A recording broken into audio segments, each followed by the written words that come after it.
The U.S. policy of appeasement of China is backfiring, and it's time to get tough. That's the subject of today's Lunch Alert video, and hope you're having a nice lunch. If it's Chinese food, this will be so much the better. In Saturday's Republican presidential debate, the discussion turned to China, and there were some very, very good answers given, particularly by Mitt Romney, who really articulated all of the ways in which China is messing with the United States. If you come to our house these days, there's smoke rising, because Eileen and I are working away on our new book called Screwed. The cover will be a picture of the U.S. with a screw through it, and it's all about countries that are screwing the United States, and China has a big part in the book. There are really four ways in which they are, and it's really important that we understand it. The first is they're manipulating their currency. What they're doing is they are artificially buying dollars and selling wands. Their currency is called the yuan. And the reason they do that is to increase the demand for dollars and decrease the demand for wands. And when the demand goes down, the price goes down. Demand goes up, price goes up. So they make the yuan cheap and the dollar expensive, artificially. And the reason they do that is so that their products undercut ours in the American market, and our products are too expensive for the Chinese market. That is a total violation of the concept of free trade.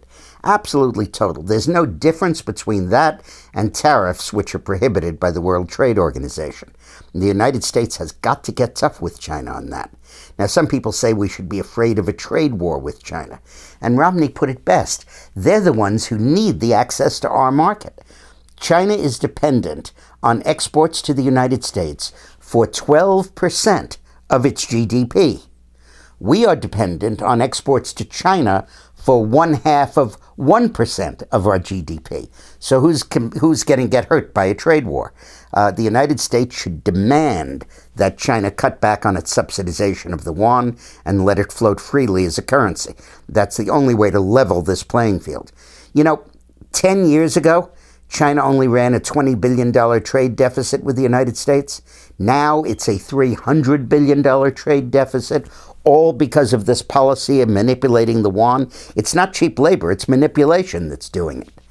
And the other part of their offense is that they're absolutely setting up a government-sponsored program to hack into American computers and steal our defense secrets, our industrial secrets, our technology.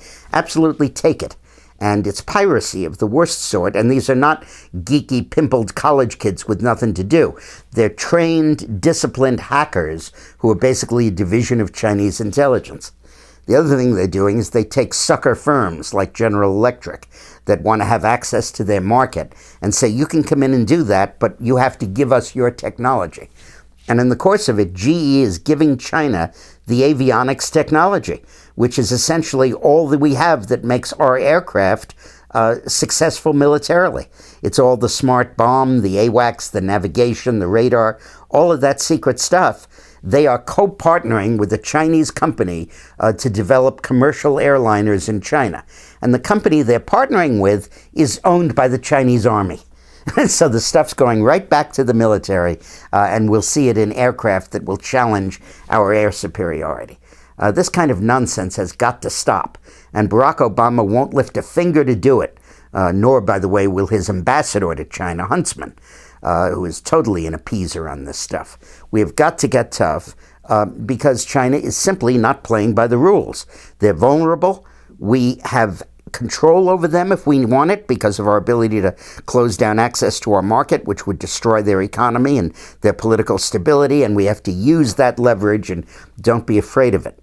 So have a nice day. Hope you're enjoying stuff. And if you're interested in a nice humorous anecdote, I've been talking about our book, Dubs Goes to Washington and Discovers the Greatness of America. We don't have a scene in front of the Chinese embassy because he's not a very aggressive or warlike dog. Thanks.